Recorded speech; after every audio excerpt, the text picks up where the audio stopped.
5, 4, 3, 2, 1, 0. This contains descriptions of domestic abuse, and the names have been changed to protect those involved. Hi everyone, so welcome back to my channel. As you can tell from the title, domestic abuse is not okay. Now, I've got permission off the people who are involved to speak about this, because I believe that someone may be going through this right now and they could do with a little bit of encouragement. Because one of the people that are involved in this has come out the other side and they are okay. Now, there's two main people involved. Let's call the girl Marie, and the guy, let's call him Jonathan. So Marie basically liked to read books, study. She stayed in the library before school, during school and after school club. She was in the library constantly reading books. And it got to a point where Jonathan was scouted by a sports scout. Now, this sports scout basically turned around and said, I'm not going to take you seriously because your grades are low. You need to up your grades, get a study partner, get a tutor, get somebody to help you up your grades, and then we'll take you seriously. So one of the teachers actually asked Marie if she would help him and be his tutor and up his grades for him. And she agreed. Reluctantly agreed, by the way. Reluctantly. And she basically turned around and said to him, right, what I need from you is for you to be in school instead of going around doing whatever you wanted to do, smoking, whatever. After school, I need you to be here because I'm going to give you 2 hours of my time in school hours, and that's it. So she did, and she upped his grades. He got what he wanted. She got extra credit for it, for doing that in the first place and agreeing to do that. When it came down to, one of the subjects that she wasn't really that great at. So in the end, they went through the GCSEs.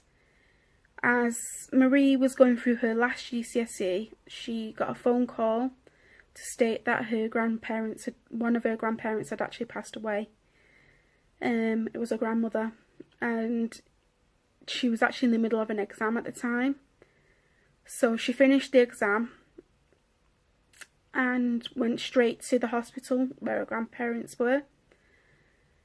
And her grandmother had actually passed away from a heart attack. So that was very devastating for her. So it was the 6 weeks holidays now, and Jonathan was kicked out of his home by his parents. See, obviously they were going through some stuff. That's why his grades weren't doing well before anyway. And Marie basically turned around and said, I know of someone in my street that is looking for a tenant to look after their home while they basically go away for a couple of months. This homeowner wasn't going to prison or anything like that. He was actually looking for somewhere else to buy I think it was in a different country he was looking to buy. So they were out there for a good couple of months, so they needed someone to be there in the other house to make sure that the other house didn't get robbed and whatnot. So she got him a home that he could stay in because he was on the streets at this point. He needed a job so he could buy food and whatnot. So she got him a job at her uncle's garage. He was a trainee MOT guy to begin with. Then they both ended up going to I think he went to a college that was not far from her college, and they always met up afterwards, and they were dating at this point. Don't ask me how they managed to get dating, they just did. So they were dating, they were in a relationship. I think she was about 17 and it was in November time she found out she was pregnant. So on the 24th of December, she had her scan, and that basically told her that she was 3 months pregnant at that point. Now, on Christmas Day, she told her parents, and the parents were over the moon. Fast forward a couple of months, everything's great. Her grandfather had given her a fund to start up her own business, which is what she always wanted to do. Then come, I think it was March 10th, she was in the office, didn't feel very well. Rang Jonathan up and told him that she wasn't feeling very well. He didn't answer, so she left him a message. She drove home to go and grab a few things for the hospital because she thought she might be staying the night. To come to his home, walk through his door because he gave her a key to get in. Went up the stairs and found out that he was sleeping with somebody else. Literally caught them in the act. And because of that, she basically didn't say a word.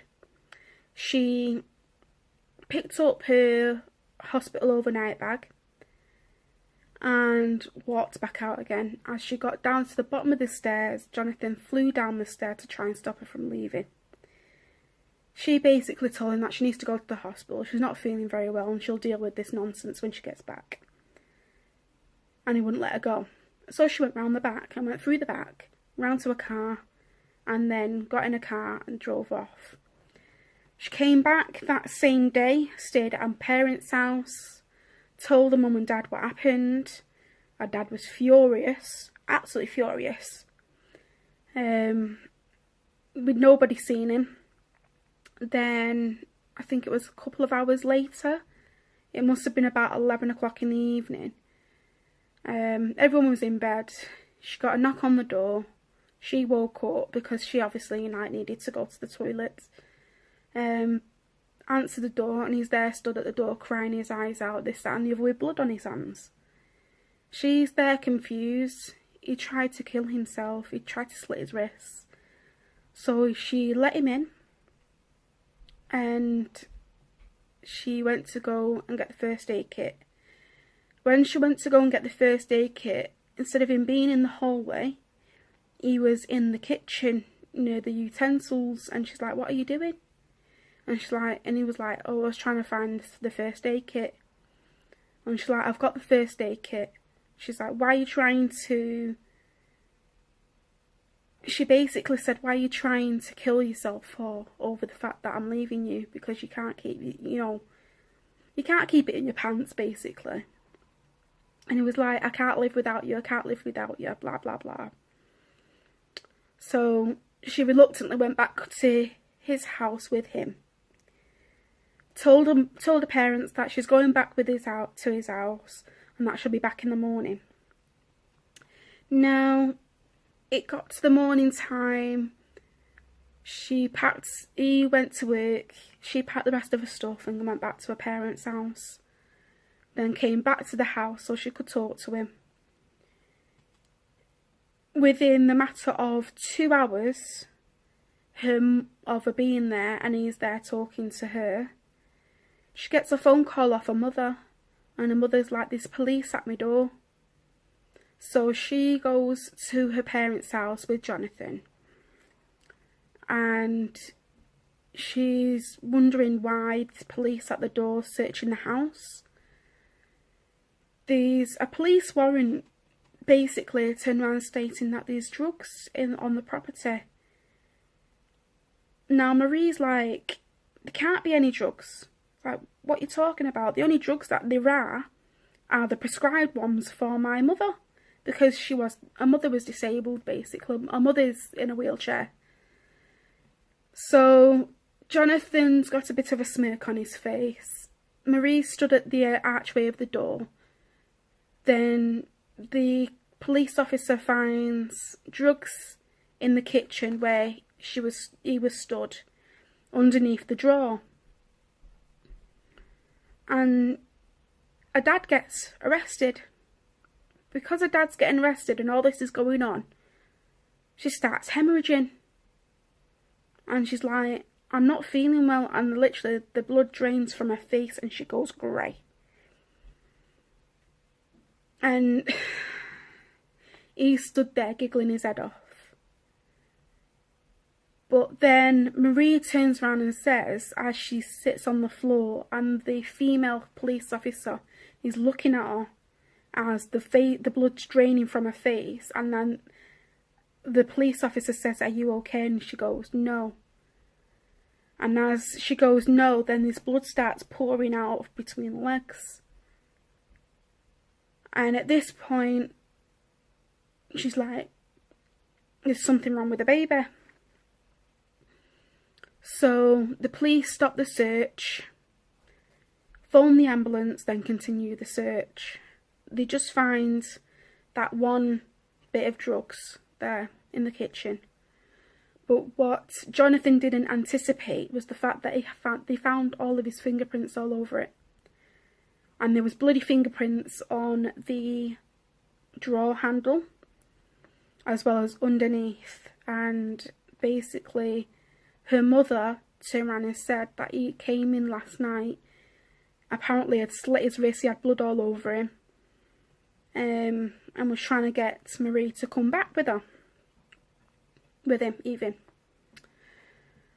So the police take him in for questioning as well, and find out that he's pumped full of God knows what. And she's in hospital at this point, losing the baby. So we fast forward a few days and we find out that Maria's actually lost the child, lost a little baby girl on the 11th of March. And it was sad. It was a sad time. And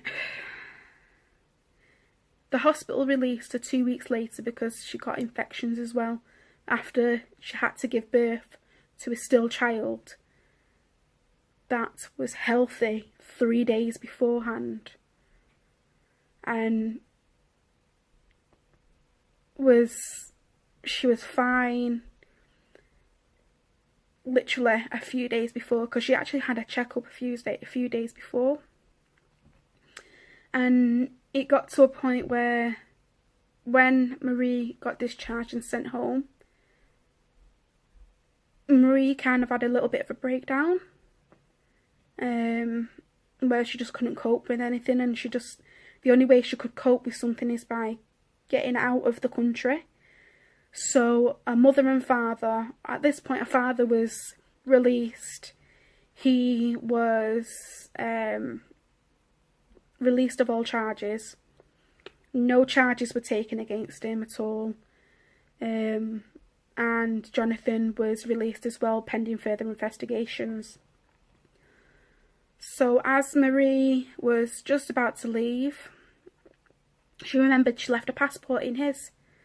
She didn't want to tell her mum and dad, and she didn't see any lights on in the property or anything like that, so she went in to go and get the passport.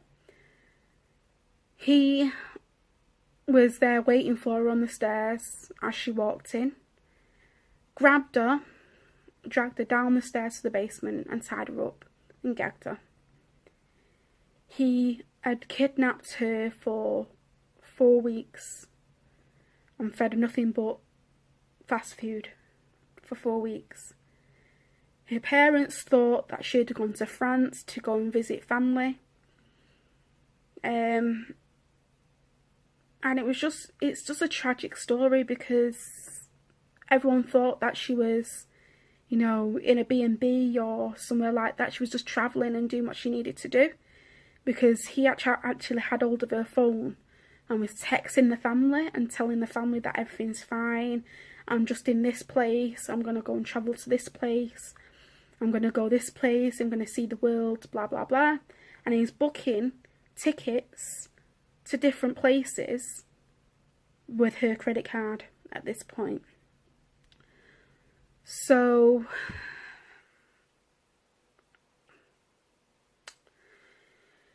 At this point, she's there crying her eyes out, putting weight on. Can't figure out why he's doing this.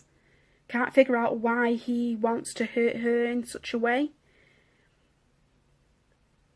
Then, I think it was 3 weeks later, so now it's at the 7-week point that she's been downstairs in this basement. He kind of slipped up, brought a whole heap of fast food and Chinese and whatever, and he was feeding her cold food basically, you know, and technically you can't even call it food. And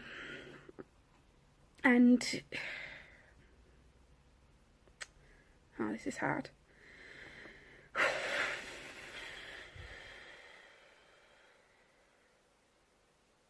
And he basically turned around and said that she's going to die there. She's not leaving, and he will kill her if she attempts to. So, her parents hadn't seen or heard from her in 7 weeks now, and she was supposed to be back. So, her parents phoned the police, and the police were there. Knocked on his door.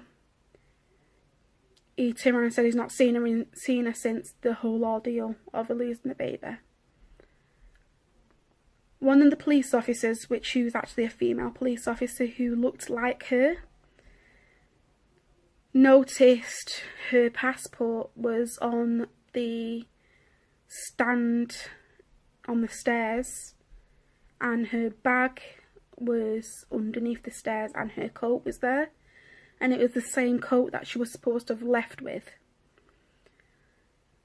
Now, this female police officer, she was talking to Jonathan and asked Jonathan just if she could use the bathroom. So he showed her where the bathroom was and whatnot, and the other male police officer was talking to him, taking some notes, and the living room door was shut at this point. So the female police officer opened up the basement door, and there was a smell coming from the basement. So she went down and she found Marie bound and gagged on a pole in the middle of the basement with kind of a shrine to her. So the female police officer phoned for backup, ended up rescuing her. At this point, there was still dried blood all over her legs because she was still bleeding. She had sores on her, all down her back from where she tried to escape. Her wrists were bound, and there was sores and blood and dried blood on top of dried blood on the ropes that he used. And she was black and blue basically, because the whole time she was down there, he would beat her. He physically went for her face. He punched her in the face quite a few times.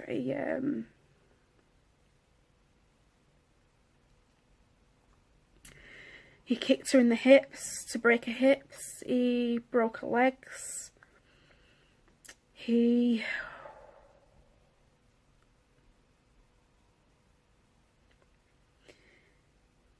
It was brutal. It was very, very brutal what he did.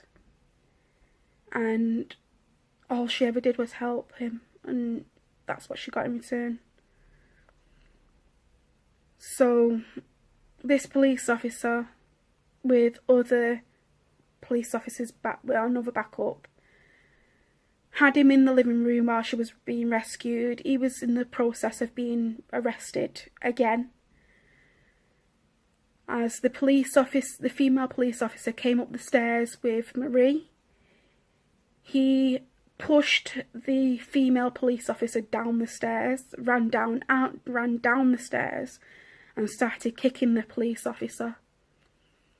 All because she looked like the police officer, but at this point, because he couldn't get hold of Marie was already out of the door at this point with other police officers. He was beating holy hell out of the other police officer, and at this point, quite a few other police officers managed to get him off